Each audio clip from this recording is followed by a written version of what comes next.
Last night I didn't fall asleep quite so peacefully and easily as the 2 nights before.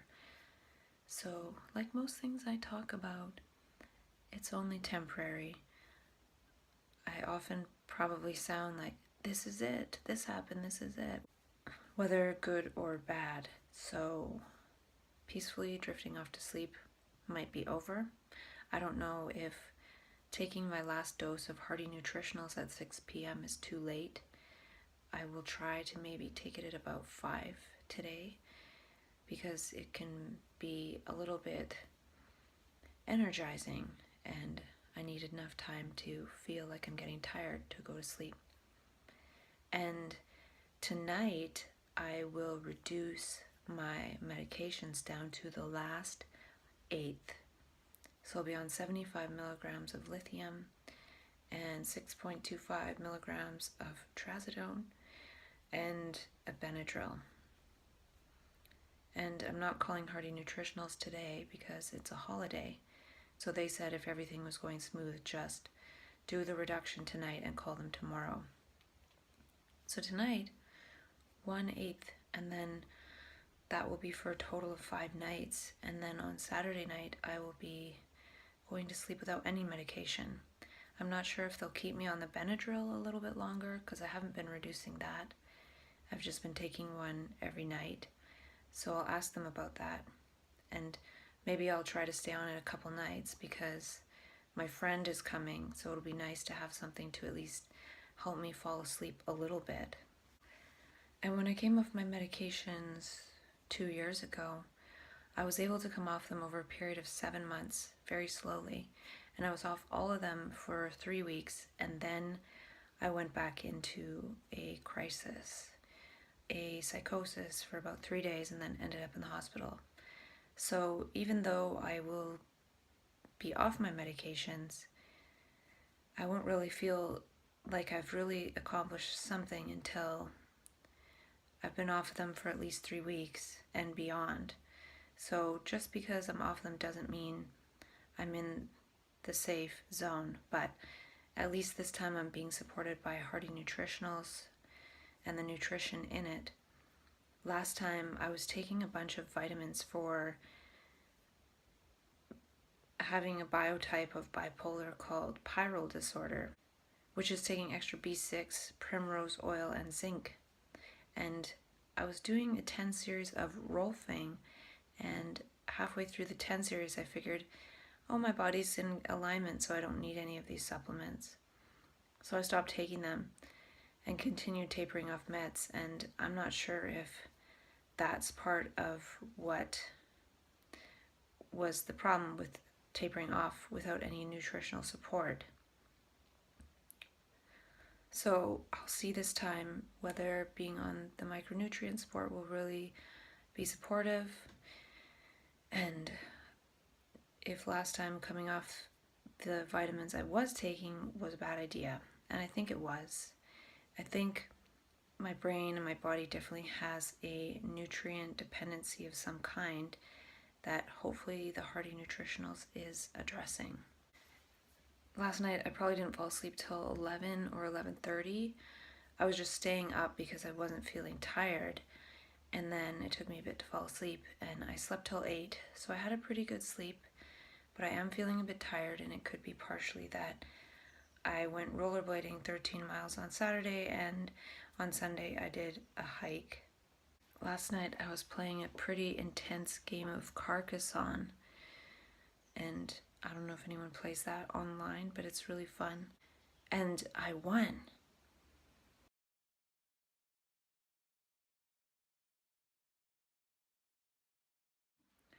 So I'm thinking if after a month of being off these meds, I'm still good, that I should go into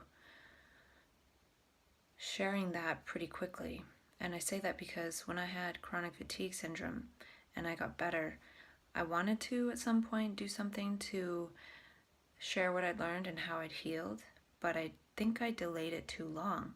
And then I just got used to the good health and kind of forgot about the fact that I wasn't feeling well for so long. And I don't think I went on with my life. I was hoping to do something to share, but I just didn't get to it. And then the mental health crisis happened. So I feel it's important to do something sooner rather than later, and not just rest in knowing that I was able to do it if I am able to. And I think some of these end notes in my book here I might have talked about, but I didn't tick them off properly because I was probably just kind of out of it on the Seroquel, or maybe just going into that extreme extrapolation and talking to myself thing without keeping proper track. I was starting to skip around in my notebook and blah blah blah. So if I talked about it, that's okay. And last night I was saying to myself that this is a diablog, but really it's a diavlog because it's a video log. And so this is a diavlog with myself.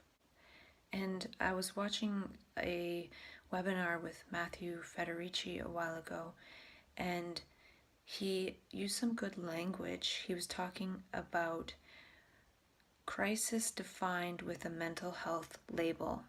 Instead of saying mental illness or somebody with a mental illness or this person's mentally ill, crisis defined with a mental health label, which doesn't mean that's how the person defines it.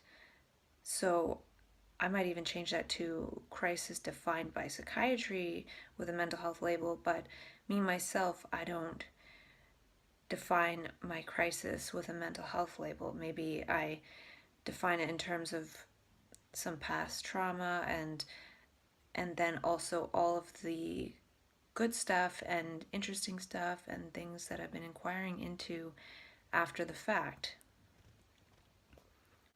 And he also said something about moving beyond this without the need for professional service or medication. And people don't usually say that. And I believe Matthew Federici is a peer and he's been doing work for quite a long time. But it's cool that he's actually saying this, because I think a lot of us get information that we'll be having to have professional services and medication for the rest of our life. And that's not necessarily true. And I believe he was actually saying that in terms of most people don't need professional services and medication forever. But in my mind, they still make it sound that way, especially with the major diagnoses of, say, bipolar or schizophrenia. And he talked about the need for more inner voices in terms of industry experts and the system advancing from within, from people who have gone through the system and forming the system. And I think that's one of the most important things. The system needs to start listening to people with lived experience, and not just as a one-off event or doing a little bit of surveys, but actually having people working in the system to help the system change based on lived experience, not just some kind of tokenistic position or token surveys or things like that.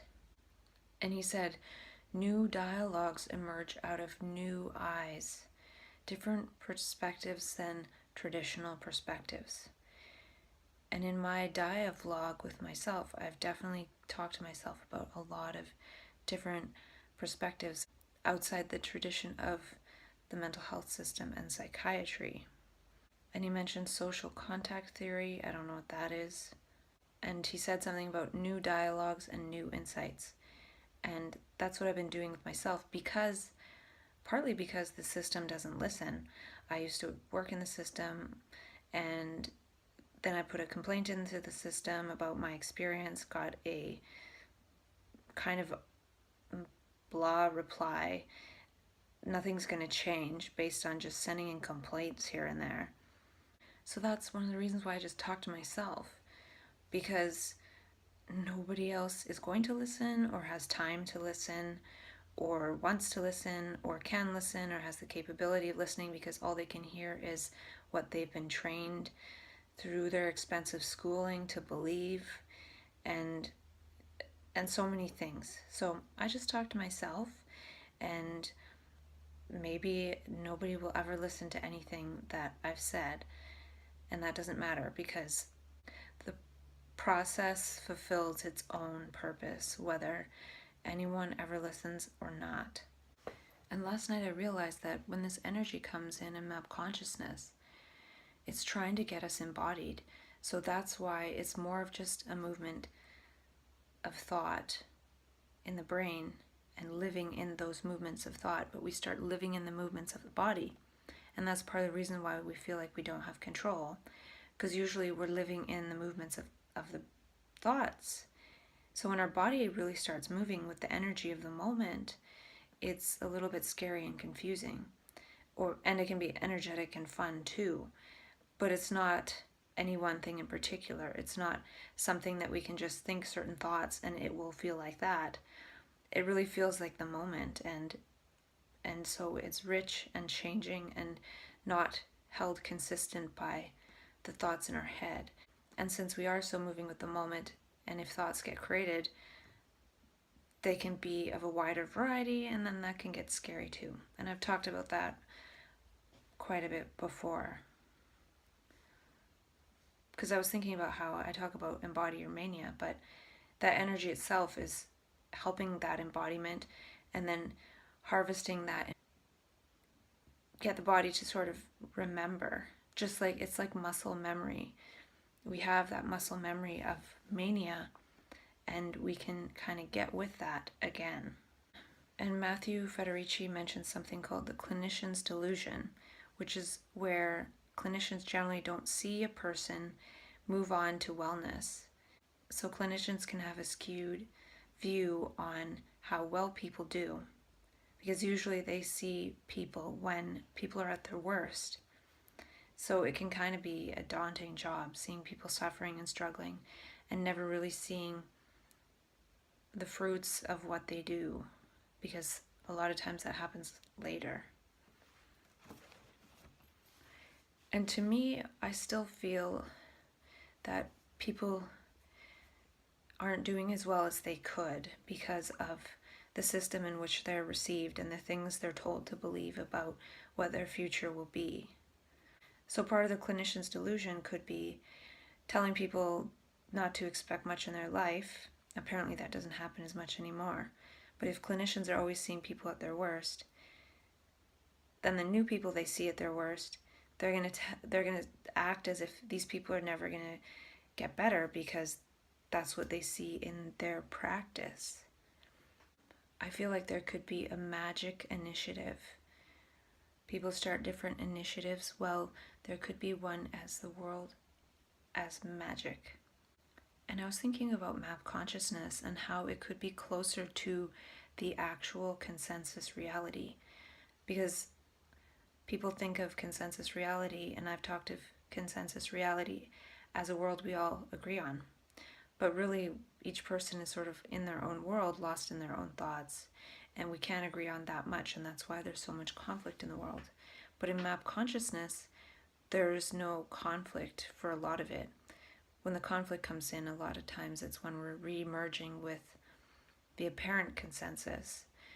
But I feel like map could be the real consensus, in that when people go into that state, a lot of the traits are very similar, and the values and how things are and feel for people.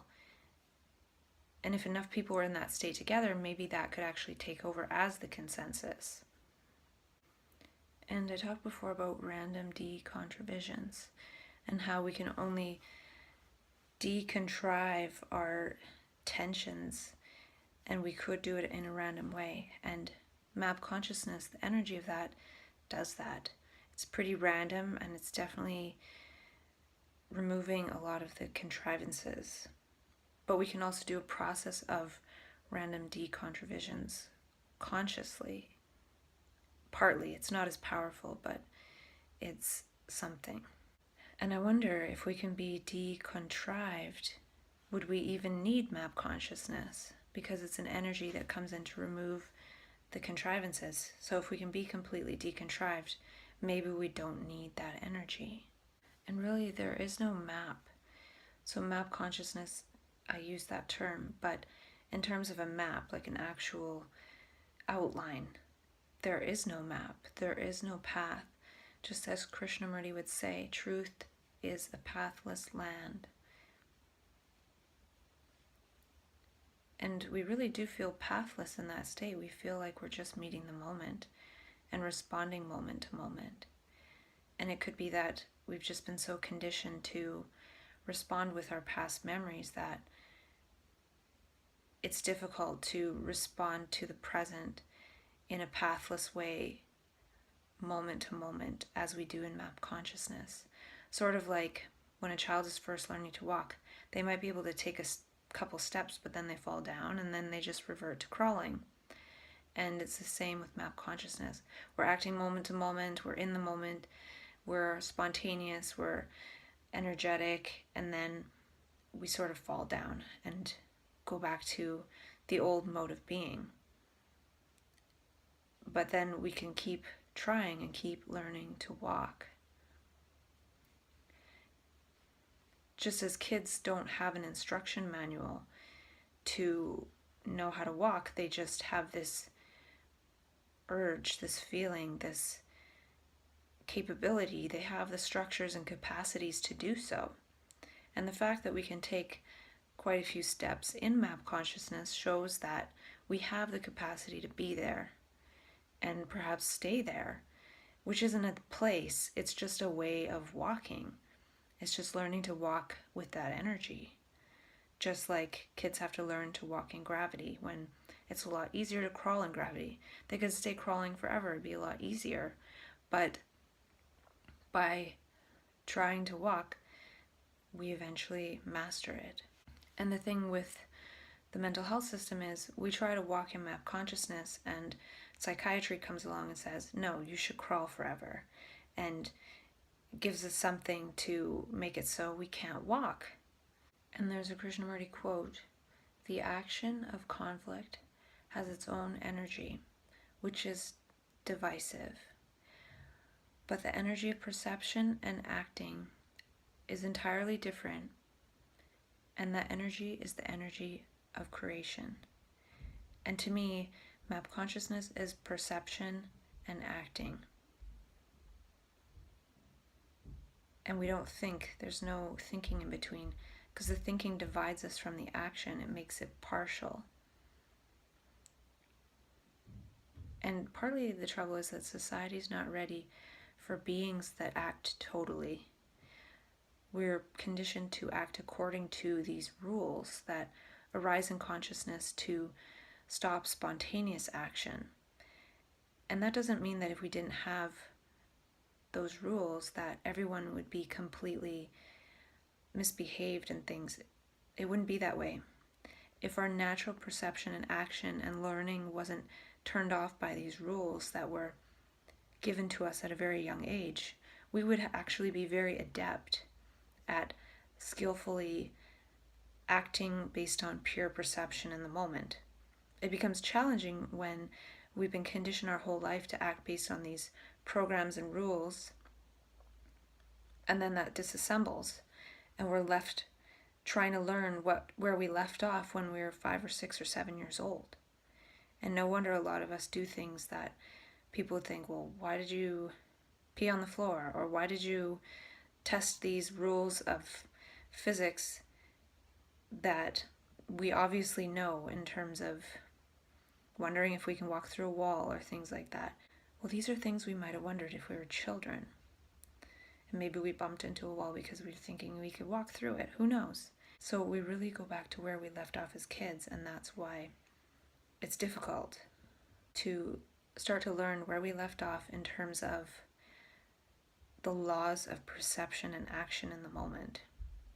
So if we had those 10 to 20 years of that skill versus interjecting thoughts into every single thing that we do and tensing our muscles and not being fluid and dynamic in our movements, then, well, we'd be somewhere else entirely as a species. So can we turn on the dialogue process, the dialogical brain, the inside brain, and this is part of epigenetics. It will epigenetically change the DNA in the brain to create a new brain. Can we approach with dialogue? And dialogue excludes the ego, and this is another level. And I still feel like dialogue can go to dia and provolog, which brings the dialogue and the improv in the moment, perception and action in the moment.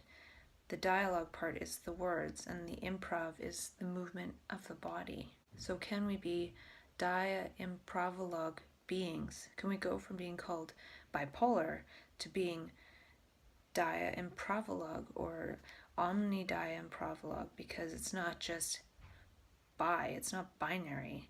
We think it's bi because the people who are judging us and putting labels on us think in terms of binary: good, bad, right, wrong, reward, punishment. Oh, you didn't behave the way everyone's conditioned to, so we're going to punish you with meds. So it's just, oh, and if you behave properly, we'll let you out of this asylum. It's just a bunch of hooey. It's just a bunch of crap. But it's up to us to show them it's a bunch of crap. So we need to get with the omni, dia, and provolog and really shine each moment. And I wonder if mania is an emergent property of the mind. Can we map this consciousness together through omni, dia, and provolog? Can we speak as the moment? Can we approach life not knowing with love? And the real question out of the million questions is, can we allow love to approach us? Because somehow in map consciousness, our guard goes down and love approaches us and moves us and connects us. And we feel that as an experiential thing. And it eventually kind of peters out. But can we invite it back? Can we allow it to approach us? And it's not something that we can move towards.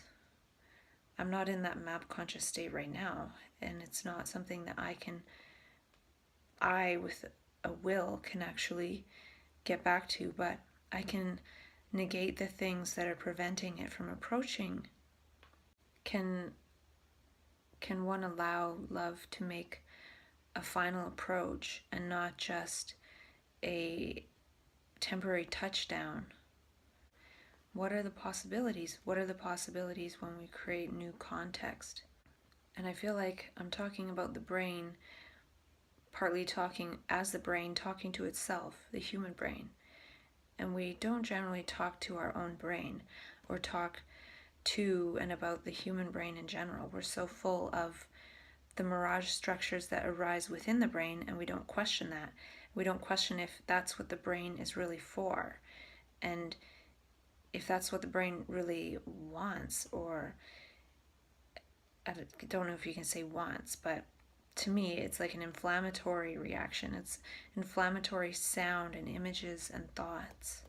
Can we take an omnipolar approach? And the me and the ego is an illusion, and when it's present, that illusion prevents us from making meaning, because that structure has no meaning, or it's only full of past meanings which are no longer relevant in the present moment. And past meanings are no longer meanings, they're beliefs, and that prevents new meaning. And again, that's why it's important to not believe a word that I say or anyone says or we say to ourselves. It's something that arises in the moment, it's specific to the context of the moment, and then it's done. And can we turn our so-called hallucinations into insights? Or can we have an insight into so-called hallucinations? Same with delusions. Can we transform these into insights? And part of what would transform them is just seeing them in the moment and dropping them, and not bringing in that element of the me which wants to believe. Because hallucinations and delusions could be presented so the brain can have an insight into its own process that is creating illusions, whether they're deemed hallucinations or delusions. Even the very structure of the self can be extrapolated back to see it's the same process that creates hallucinations and delusions. So the ego, in a way, is also a hallucination and delusion. So regular consciousness people might say that they don't hallucinate or have delusions, but really they do. It just hasn't got to the extent that it makes them non-functional in society. And pathology is usually determined by non-functioning in society or in the body if it's a physical pathology. So mental pathology is usually not functioning in the social structure of society, which is already really messed up in terms of the values of how it's set up. So the blessing in disguise of hallucinations and delusions could be to see the process of the brain. And so the brain could be trying to create insight by creating hallucinations and delusions, which are just an extended process is doing. Not just think, all of a sudden there's a me that's having hallucinations. No, the me is a hallucination, and now that it has been augmented to a certain extent, the brain or this other witnessing element can see what that process is doing. So hallucinations and delusions could be insight itself, in that it makes the whole process in sight. It makes it seeable. But when psychiatry comes in and says, you are ill, or the me is ill, well, it's correct. All of our me's are ill. They're not there. They're illusions. And insight really is the light nutrition of perception.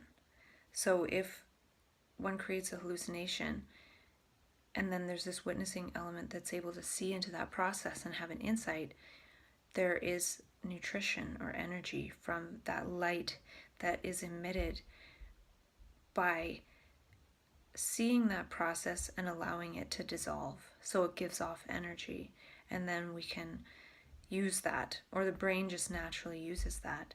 When the brain has been wasting energy in a certain process for a really long time, and then it has an insight into that process and it stops, obviously there's going to be a tremendous release of energy and a tremendous amount of energy that is now up for grabs in the brain.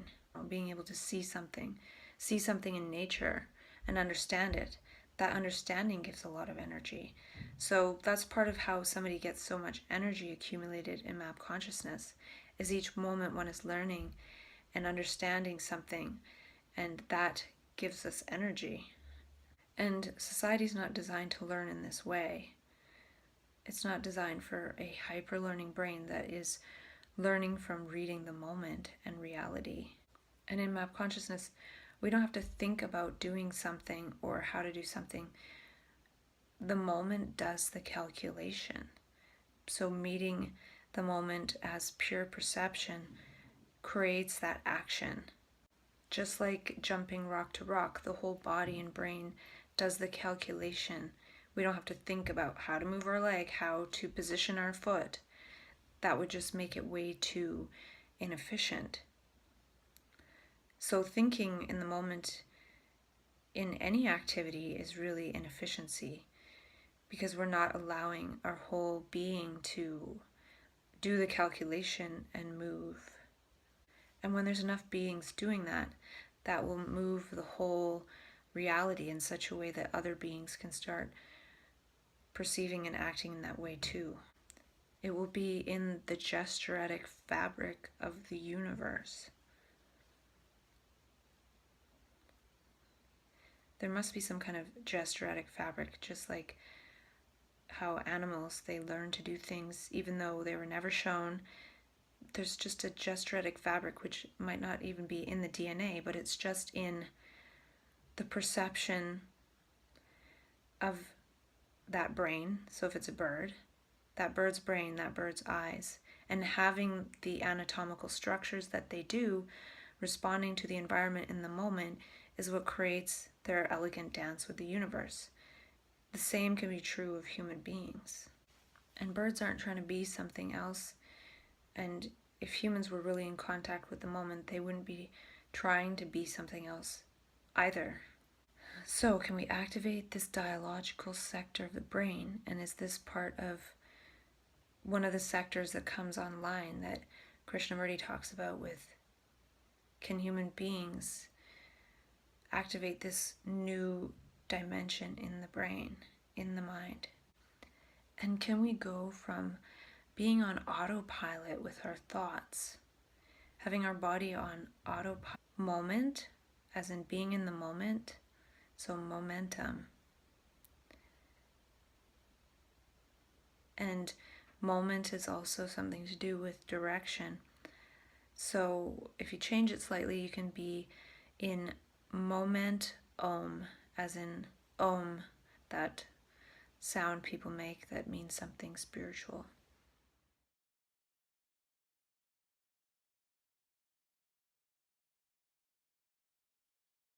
So being in the moment, moving in the direction of om.